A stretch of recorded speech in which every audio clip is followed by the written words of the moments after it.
Welcome back to another episode of the Cardinal Chronicles. It is a very, very fun week as we are following the big game victory over Cal. 31-10, absolutely amazing game. Us three were all there for the first time. Had an amazing day, amazing night. Super cool. We saw Alex hold the axe. We saw the defense play great. And it was absolutely an amazing weekend. And we are here to talk about it. Welcome to the Cardinal Chronicles. Yep. Thanks for coming back, guys. Alex, how are you on this fine Thanksgiving holiday? Happy Thanksgiving, by the way, everybody. But Alex, how are you doing today? I'm doing great. I've been victory lapping over to Calgary all week. It's been glorious. Haven't had too Hell much yeah. time to think about Notre Dame as a result. Yeah, I agree. Oh, About there them. you go. But yeah, guys, before we get into the football talk, we have basketball happening right now. They are full blown into their season. They've had a pretty action-packed campaign so far. So, Luca, why don't you give us a quick breakdown of what's been happening over the last 7 days or so? Yeah, so I want to start. Obviously, Stanford started 4-0 in the non-conference play. They look great. Two exhibition wins over USF and Oregon, which is absolutely great. Unfortunately, the night before the big game, a lot of people didn't really think about it because they were all thinking about Cal that night. And I wasn't at the game because I was covering a high school game and a Stanford football recruit. Um, but they lost to Seattle, and it's pretty embarrassing. They looked terrible. Good thing is the season is not over, and it's actually far from it. They play Minnesota tonight, actually at 6:30, followed by one of Santa Clara and St. Louis tomorrow in the Acrisure series down in Palm Desert. Very, very excited for that one because I don't think Minnesota's very good. And frankly, I mean, we beat Santa Clara last year. St. Louis is a beatable team. And we can get our names right back on the map just as quickly as they fell off. So super excited to see Stanford basketball, but obviously there's still football to talk about. Yeah, obviously now we shift back to the gridiron where Stanford pulled out a win against Cal that honestly I think it really shows how far this program has come. 31-10 over Cal. Usually in a big game, it's a much closer game, but Stanford really looked like the better team from quarter one to quarter four. Pulled out the multiple score victory, won by 21. After the game, Cal was so upset with the loss that they decided to fire their head coach. In his ninth season, Justin Wilcox Mhm. no longer the head coach at Cal. But guys, what do we make of this game? Just I know that Stanford's 4-7.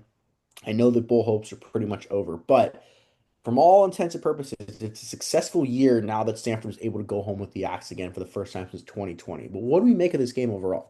Alex, you want to start or do you want me to go? Why don't you start? I have a lot to say. I Okay. got some thoughts as well. So Luca, you go, then I go, because I just got one quick thing to say about the defense, but we'll get to that. Luca, you Okay, start. okay. Yeah, before I start, shout out to Dylan for making the trip, being a part of our live show. An extra shout out for picking Cal because the Cardinal Chronicles curse did not continue. So shout out Dylan. He's the reason Stanford won that game. I So guess so.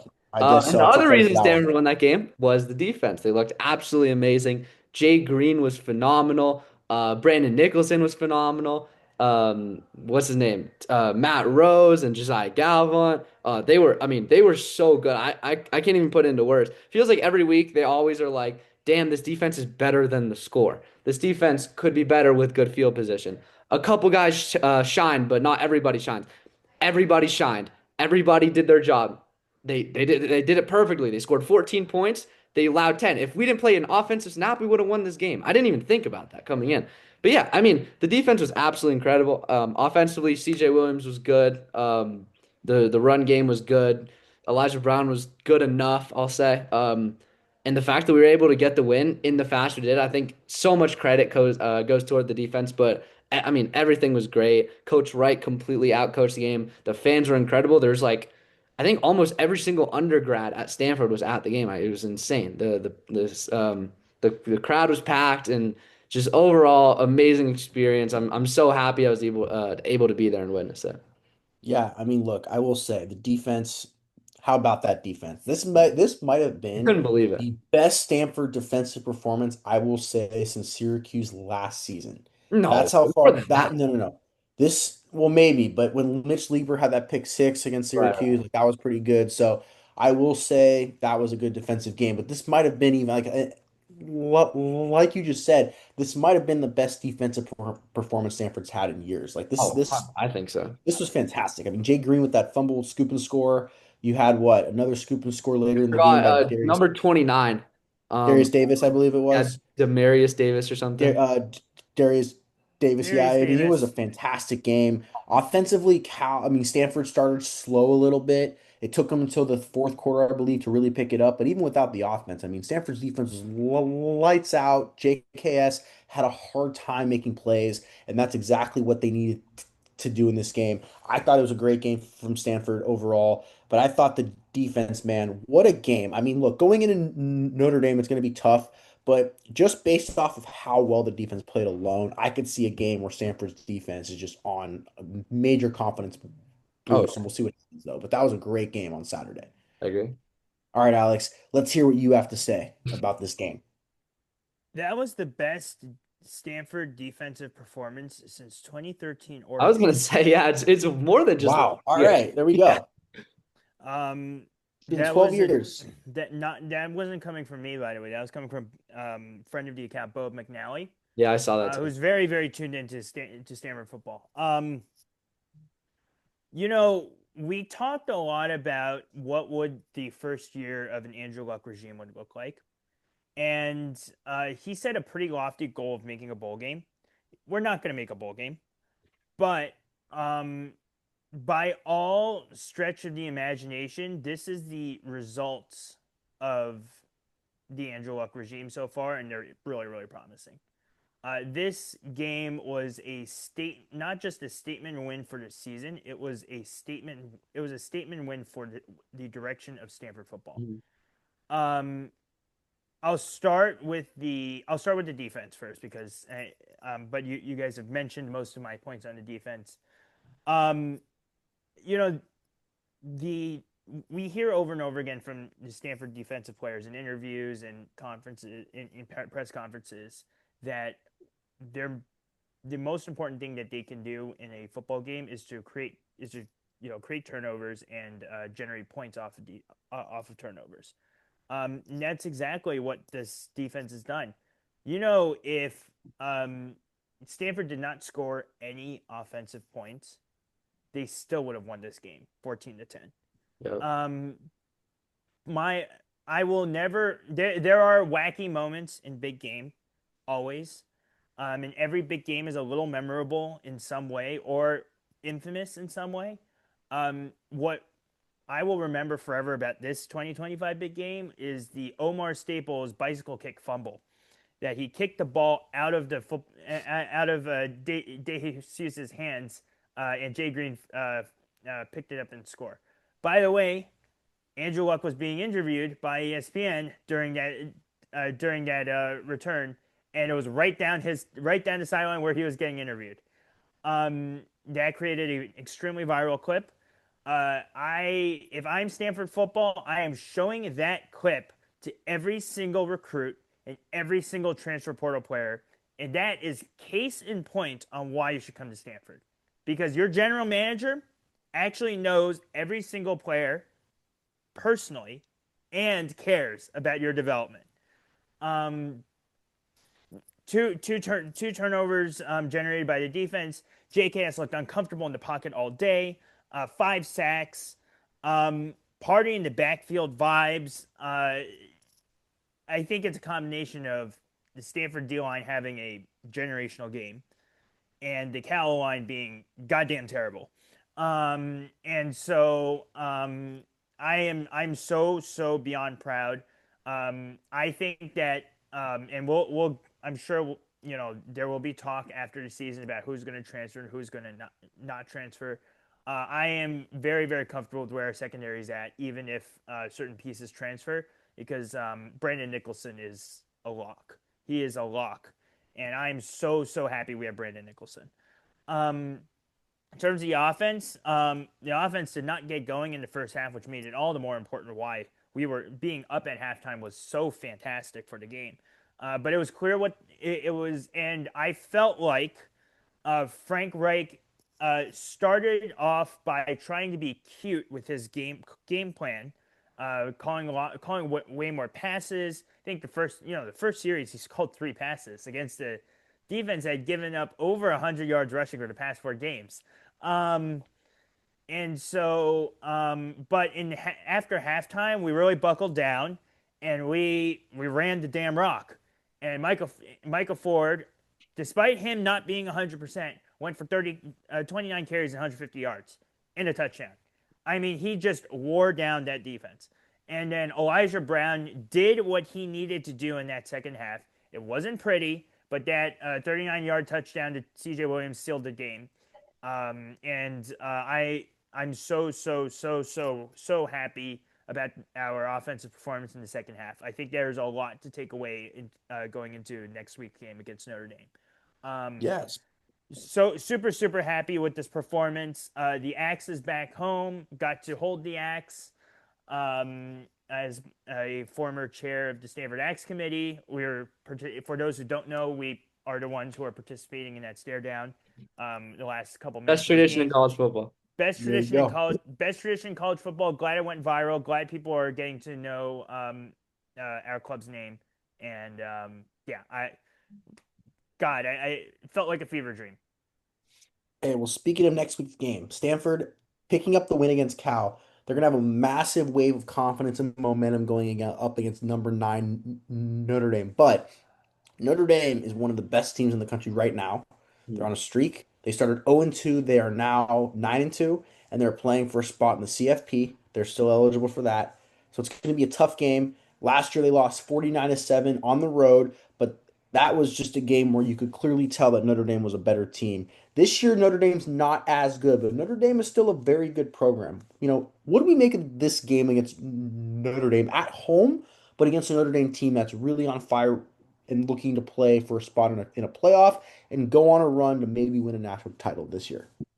Yeah, this Notre Dame team is really good. Even Yeah. after the first 2 weeks, the whole kind of reason people kind of talk down on Notre Dame is because of those first 2 weeks. They lost by 3 to Miami on the road, and then they lost to A&M by 1. That's a good team, right? If you're able to do that at the end of the day, that's a good team. They go out, they win 9 in a row. They beat the A&M's undefeated too, so there's Yeah, yeah. that. They beat the hell out of Pitt. They beat pretty much the hell out of every team except for Boston College. But regardless, I mean, this team is amazing. Jeremiah Love, if you guys don't know, is like one of the best running backs I've ever seen. Like he's really athletic, really shifty, does everything perfectly. I've always Best been running a back CJ tandem in Carr guy. college football. They Yeah, got yeah. Jadarian Price as well. They got a great Yeah, running yeah. game. No, So what's it called? CJ Carr. I've always been a CJ Carr guy. He's, I believe, a true freshman or a redshirt freshman. But he's been good when it comes to throwing the ball as their quarterback. I thought he's done a solid job. His receiving core with Malachi Fields and Jordan Faison, they've both been really, really good this year, and they're big names as well. So yeah, I mean Notre Dame's a really good team. I think Stanford is definitely going to struggle. Their momentum helps for sure, but at the end of the day, like you would have loved to play Pitt this week at home, right? You would have loved to play a different team where you're like, all right, we really have a chance. It's like Notre Dame, it's like you do because it's a rivalry game, so you always have a chance, but it's a tough team that's won so many games in a row, and it's going to be hard to just stop them. yeah, in very different states too. You got a Stanford team that's in the midst of a rebuild and a Notre Dame team that's playing to potentially be a national title team. Now, I Yeah, do want to ask the question before Alex gives his thoughts. Which running back tandem do we think is a better tandem? The Jeremiah Love Jadarian Price one of this year, or the Quinshawn Judkins and the Travion Henderson one of last year at Ohio State, a team that won the national title? that's a good question. No, it's got to be Ohio State. Those two guys were absolutely amazing. I mean, it doesn't get much better than that. Jeremiah Love, they're good players, but they're not. I mean, what Ohio State had last year in the run game was, and you also have to account for the fact that like Notre Dame is more of a run the ball type of team, even though they do have a good pass game. Ohio State was a better pass game than run game, and their run game was still insane. So I would go Ohio State. Yeah, and let's not forget what Notre Dame did to Syracuse last week. Granted, obviously, I know we have our thing about Syracuse. Their team is banged up, they're decimated, their quarterback is apparently a lacrosse guy, so it's not the same Syracuse team from week one, but 70-7, 35 nothing in the first quarter. That just goes to show you how dirty, or not dirty, but how ready to go Notre Dame is in situations. So Notre Dame will definitely be a team that I expect to have a good game. But Alex, let's hear your thoughts on this Notre Dame Stanford game, the 38th edition of this matchup in history. College football is a wacky thing. You could look amazing week and look absolutely terrible the next week. That being said, this Notre Dame team is probably the best football team besides Miami that Stanford has played this season. What about Uh, BYU? I think Notre Dame's better than BYU. Um, Yeah. Okay. I I my hot take about Jeremiah Love is that this is the best running back we have seen in college football since Christian McCaffrey in 2016. Stop. They are. I mean, I have been thoroughly impressed. Jeremiah Love should win the Heisman, if not for Fernando Mendoza being there. And I have watched a lot of Notre Dame games this year, and Jeremiah Love has continued to impress me. That being said, I do think the Ohio State tandem of Travion Henderson and Quinshon Junkins was better than the Jeremiah Love Jadarian Price of this year because I don't think Jadarian Price is better than Junkins. So that's my that's my Wait, take Alex, I on got a that. question for you. Yeah, go ahead. Um, Jeremiah Love or Bryce Love? Jeremiah Love. Really? Yeah. I gotta disagree with you on that. No, Bryce Love is fast, but the way Jeremiah Love runs, and the way he's able to, the way he's able to break tackles is McCaffrey-esque. I think Jeremiah Love is the better like football player, but I think Bryce Love did a better job, if that makes sense. That's fair, but I think that Jeremiah Love is a more complete player than Bryce Love ever was. Yeah, yeah, yeah, no doubt. And so that makes him a better running back for me Okay, than Bryce Love. fair enough, fair enough. Um, I I think that the Notre Dame O line is impressive in the fact that they have retained the same five starters all year long, and that goes a mile in terms of being able to run the football, being able to do what they want to do in the offense. I think that CJ Carr is. I think CJ Carr is a good quarterback. Do I think he's better than like Riley Leonard No, of last year? No, he's not. But I think he's better than his the general conception, though. yes, I do think he's better than the general conception. With that being said, Stanford's defense is really good. I mean, they're coming off their best game of the season, and Kendrick Raphael. I know he's no Jeremiah Love, but Kendrick Raphael runs for 80 to 100 yards each game, and we held them to 12, 12 yards rushing. Um, I'm not saying that we're going to hold Jeremiah Love to 12 yards rushing. That would be insane to me. I still think Jeremiah Love is going to score two touchdowns this game, but I, you know, I'm looking at this game and I go, Notre Dame is looking forward to the college football playoff. It's a 10:30 game. Crazy stuff has happened. Crazier stuff has happened. With that being said, Notre Dame should be favored for every reason possible. Yeah, it's going to be a 32 and a half point. They are 32 and a half point That's pretty favorites in this high. game. This is going to, which I honestly think might be a little bit too much, but Notre Dame is highly favored in this game. It's going to be a crazy game. I do think a big thing for me in this game is, like I said, it's going to be state of the programs, right? What Notre Dame has to play for is not only a spot in the college football playoff, but if they win this game, they're not only in the playoff, but they're still looked at as a title contender. If they lose, their hopes pretty much are gone. Maybe not, but it makes it a lot harder. Stanford's not playing for nearly as much. They got the win against Cal. This is like a cherry on top game for Stanford, I'd say. So, not to say they're not going to come out and compete, but I think you're going to kind of see just the differences in programs at this point in the year in this game. But I think it's going to be a good game in the sense where it's going to be a tough test for it's going to be a good test for Stanford. And I think if they can compete in this game, it's going to go a long way in setting them up for a successful offseason. So whichever coach that they bring in, it's going to instill a lot of confidence going forward in the program. But now we get to the fun part of the show, score predictions. Wait, What we think this game. before we start, does anybody know the records of each one of us this year in terms of like predicting? I I think have I'm 6 and no 5. idea. I think Dylan is 6 and 5 too. I don't know Yeah, I what don't Alex know. is. I think What do you Alex have? is 5 and 6. I'm pretty sure. 5 and 6. That sounds about right. Yeah, So it sounds But Alex is about anyway, done for a bowl game. without right. further ado, score predictions. Now, I didn't write this, but I honestly think this is gonna be kind of a blowout. Not because Stanford's not gonna play well or whatever, but because like I said, I think Notre Dame is they're legit. They're on a different level. I think it's going to be a 42-10 game in favor of Notre Dame. That seems like a lot, but Notre Dame, like I said, they're going to come out firing. They're going to score a lot of points. I think Stanford's going to get a touchdown late in the game, maybe leads to a field goal in the fourth because Notre Dame is going to kind of let off in the fourth. But the first three quarters are going to be all fighting Irish. You're going to see a big dominance, especially in the run game from them. Jeremiah Love's going to put up another big game. So I predict 42-10 fighting Irish. They go 10-2, make the college football playoff. Stanford goes 4-8. Good season, but they're 4-8, and then whoever they bring in as head coach has a lot of work to do to bring them back. But we'll see what happens. I agree. I'm not gonna go completely different from you, but it's not gonna be like identical like it usually is.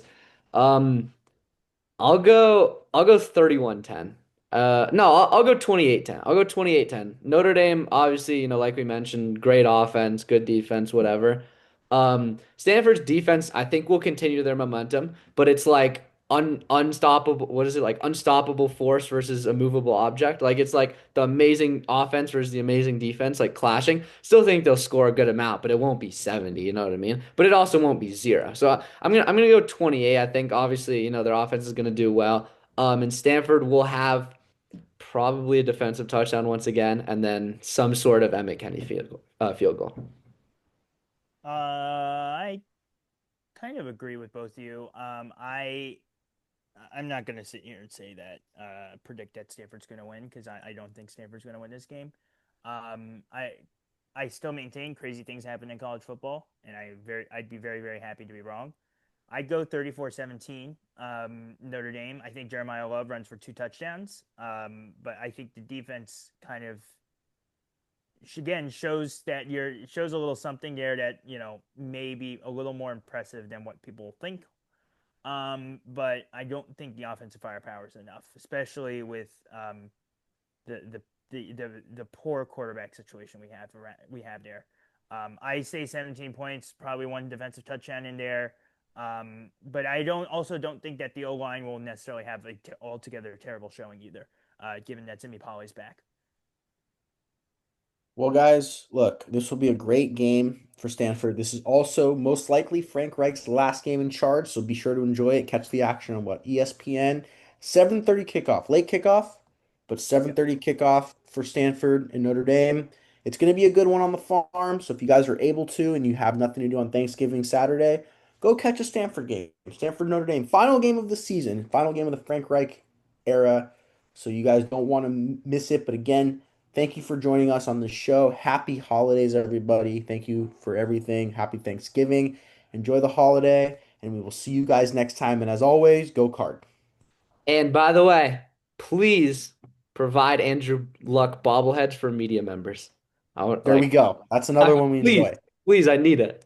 Like, Exactly. Well, happy holidays, everybody, and go Card as always.